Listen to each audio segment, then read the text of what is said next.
ये है पालनपुर गांव। यहाँ दो जिगरी दोस्त रहते हैं, राम और श्याम। इनकी दोस्ती इतनी गहरी है कि लोग इनकी दोस्ती की कस्में खाया करते हैं। एक दिन राम श्याम को फोन करता है। और श्याम, क्या हाल है? मैं तो ठीक हूँ, लेकिन आज इतनी सुबह सुबह सब ठीक ठाक तो है? हाँ, सब ठीक है। अरे मैं सोच रहा था आज कहीं घूमने चलते हैं। हाँ हाँ, क्यों नहीं। आखिर बहुत दिनों बाद घूमने का प्लानिंग जमा ही लिया तुमने। अरे क्या करूँ, और घर में बैठे बैठे बोर हो रहा हूँ, तो मैंने सोचा कि कहीं घूम के आ जाए। हाँ, क्यों नहीं, जरूर चलेंगे। तो ठीक है, मिलो, जहाँ मिलते हैं हमेशा। राम और श्याम हमेशा की तरह एक घर के पास मिलते हैं और एक घर को देखकर सोचते हैं कि एक दिन उनका भी ऐसा घर होगा। श्याम, एक दिन मैं जरूर इस घर को खरीद कर रहूंगा। क्यों नहीं, काश वो दिन जल्दी आ जाता। अरे वो सब छोड़ो, चलो कहीं घूम कर आते हैं। फिर दोनों घूमने के लिए निकल गए और चलते चलते जंगल के इतने अंदर चले जाते हैं कि उन्हें पता भी नहीं चलता। और रास्ते में उन्हें एक अजीब सा गुफा मिलता है जिसमें से तेज रोशनी निकलती रहती है। अरे श्याम, देखो तो गुफा से अजीब सी रोशनी निकल रही है। चलो अंदर जाके देखते हैं ये रोशनी आ कहाँ से रही है। नहीं नहीं, अंदर नहीं जाना चाहिए, पता नहीं अंदर में क्या हो। अरे तुम भी ना बहुत डरपोक हो। चलो कुछ नहीं होगा, मैं हूं ना। यार, मुझे तो डर लग रहा है, सोच लो। अरे कुछ नहीं होगा, तुम चिंता मत करो, चलो मेरे साथ। दोनों गुफा के अंदर चले जाते हैं। ये दोनों अंदर गए तो उन्होंने देखा कि रोशनी एक अजीब से पत्थर से निकल रही थी। जैसे ही उन लोगों ने पत्थर को छुआ, अचानक से बिजली गिरी और दोनों के दोनों बेहोश हो गए। कुछ देर बाद जब दोनों को होश आया तो उन्होंने अपने आप को गुफा से बाहर जंगल में पाया। होश आने के बाद दोनों अपने अपने घर की ओर निकल पड़ते हैं और घर में जाके सो जाते हैं। फिर अचानक से आधी रात को जादुई पत्थर उड़ते हुए राम के घर पहुंच जाता है। जब राम की आंखें खुलती है तो जादुई पत्थर को उड़ते हुए देखकर वो डर जाता है। तभी अचानक पत्थर से आवाज़ आती है। डरो मत राम, मैं तुम्हें कुछ नुकसान नहीं पहुंचाऊंगा। अरे इसमें तो आवाज़ आ रही है, ये पत्थर बोलता है। हाँ, मैं बोलता हूँ, और मुझे आज़ाद करने के लिए शुक्रिया। मैंने कब आज़ाद किया तुम्हें? जब तुम लोग गुफा में आए थे तो मुझे छुआ, तभी मैं आज़ाद हुआ हूँ। मुझे श्राप मिला था। मैं तुम्हें एक बात बताने आया हूँ। देखो राम, जैसे ही मैं आज़ाद हुआ तो जो बिजली कड़की, उस बिजली कड़कने की वजह से मेरी कुछ शक्तियाँ तुम में और तुम्हारे दोस्त श्याम में समा गई हैं। और इस शक्ति का तुम दुरुपयोग कभी मत करना। इस शक्ति का उपयोग केवल लोगों की भलाई के लिए ही करना, अपने खुद के फायदे के लिए कभी मत करना। जादुई पत्थर राम को उसके शक्ति के बारे में बताता है। ये सुनकर राम खुशी से नाचने लगता है। पत्थर के जाने के बाद राम सो जाता है और सुबह होते ही राम श्याम के घर जाता है और अपनी शक्ति के बारे में बताता है। अरे श्याम, कल हम दोनों जंगल गए थे तो जो हम पर बिजली गिरी उसके वजह से मुझ में कुछ जादुई शक्ति आ गई है। ये तो बहुत खुशी की बात है। ये सब सुनकर श्याम भी बहुत खुश होता है, लेकिन तभी घर के बाहर शोर सुनाई देता है। भागो भागो भागो। दोनों घर से बाहर आकर देखते हैं तो लोग इधर उधर भाग रहे थे।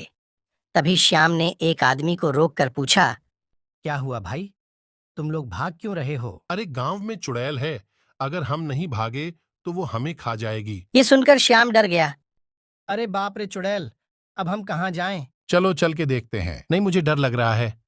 अरे भाई, मैं हूं ना, डरो मत। ठीक है, चलो। राम और श्याम चुड़ैल की ओर चले जाते हैं। चुड़ैल को देखकर श्याम डर जाता है। चुड़ैल राम और श्याम को देखकर तभी राम श्याम को लेकर हवा में उड़ जाता है। उसके बाद राम भी चुड़ैल पर हमला करता है, लेकिन चुड़ैल को कुछ नहीं होता। चुड़ैल फिर से उन पर हमला कर देती है। इस बार राम को चोट लग जाता है और राम बेहोश हो जाता है। राम को बेहोश देखकर श्याम को गुस्सा आ जाता है। गुस्से में श्याम बहुत बड़ा हो जाता है और चुड़ैल पर हमला कर देता है। चुड़ैल इस बार बच नहीं पाती और मर जाती है। एक गांव में एक बहुत ही चालाक औरत रहती थी। उसका नाम सीता था। सीता बहुत ही चालाक और खुशमिजाज थी। एक दिन वह अपने पड़ोसी के घर गई। वहां उसकी पड़ोसी मधु एक नया तेल व्यापार शुरू कर रही थी। सीता ने पूछा, मधु, तुम कैसे जान गई कि तेल व्यापार करना ठीक है? मधु मुस्कुराते हुए बोली, सीता, मुझे पता चला कि यह लाखों की कमाई करा सकता है। सीता ने हंसते हुए कहा। तो अच्छा, मैं भी तेल व्यापार करूंगी। मधु चिंतित हो गई और पूछा, लेकिन सीता, तुम्हें तो कभी तेल के बारे में जानकारी नहीं है, फिर तुम कैसे करोगी? सीता ने कहा, मधु, तुम ध्यान से सुनो। मैंने तेल व्यापार के बारे में बहुत कुछ सीख लिया है। आखिरकार जितना तेल पकाया जाता है उतना ही पैसा कमाया जाता है ना? मधु ने हंसते हुए कहा। अच्छा सीता, तुम सही कह रही हो। सीता ने अपने तेल व्यापार की शुरुआत की और वहां तेल पकाने लगी। सीता का तेल इतना अजीब सा और गंदा बन रहा था। पहले दिन ही सीता के दोस्त और पड़ोसियों ने उसका मजाक उड़ाना शुरू कर दिया कि सभी लोग उसके तेल को देखकर हंसने लगे। अरे देखो, ये तेल है या कीचड़? तभी वहां मधु आ जाती है। सीता, तुम्हें तेल व्यापार करना छोड़ देना चाहिए। तुमसे तेल का व्यापार नहीं हो पाएगा। रहने दो। सीता हंसते हुए बोली, मधु, मुझे क्या पता था कि तेल व्यापार में इतनी कठिनाइयां होंगी।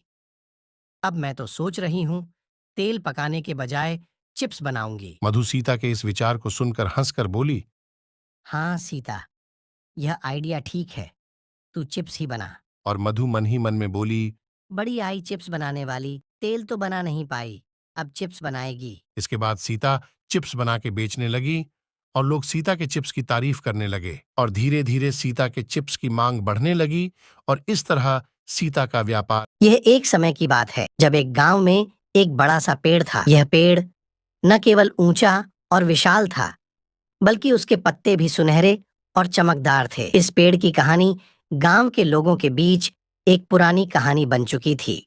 एक दिन एक नौजवान लड़का गांव में आया और उसने उस पेड़ को देखा। सने गांव के लोगों से पूछा, यह पेड़ किसका है और क्या इसके पास कोई खास शक्ति है? लोगों ने बताया कि यह पेड़ एक जादुई पेड़ है और इसके पास एक जादू फल होता है जिसे खाने से हर मनोकामना पूरी होती है। लड़का यह सुनकर तुरंत पेड़ के पास चला गया और उसने उस पेड़ के पास जाकर उस फल को मांगा। पेड़ ने उसे एक जादुई फल दिया और कहा, ये फल सिर्फ तुम्हारी अच्छाई के लिए है, इसका दुरुपयोग मत करना। लड़के ने उस फल को ध्यान से रखा और अपने घर की ओर रवाना हुआ। अगले दिन लड़के ने फल को हाथ में लिया और मन में सोचा, मुझे अपने लिए एक बड़ा मकान चाहिए, और वो जादुई फल को खा गया। उसके बाद अचानक से उसके घर के सामने एक बड़ा सा मकान बन गया। लड़का हैरान हो गया और खुशी से झूम उठा। लड़के की जिंदगी और भी अधिक मजेदार होने लगी। वो हर बार जादुई फल का उपयोग करके कुछ ना कुछ मांगता और इस तरह उसकी लालच और अहंकार भी बढ़ता चला गया। एक दिन लड़के ने सोचा कि उसे गांव के सबसे अमीर और शक्तिशाली आदमी बनना चाहिए। उसने जिंदगी के हर मोड़ पर लोगों को दबाव डालना और उनके साथ बदसलूकी करना शुरू कर दिया। एक दिन उस लड़के को एक दिव्य आवाज सुनाई दी। वह दिव्य आवाज उसे पेड़ की ओर बुला रही थी। लड़का जब पेड़ के पास गया तो पेड़ ने उसे चेतावनी दी कि वह जादुई फल का दुरुपयोग न करे। पेड़ की बात सुनकर लड़के को अपनी गलतियों का एहसास हुआ। वह अब एक नया मार्ग चुनने के लिए तैयार था। उसने अपने जादुई फल का इस्तेमाल बंद कर दिया और गांव के लोगों की सेवा करने का फैसला लिया। लड़के ने गांव में शिक्षा केंद्र खोला और गरीबों की मदद के लिए योजनाएं भी बनाई। लड़के के इस काम से गांव वाले बहुत खुश थे और उसे सम्मान भी देने लगे।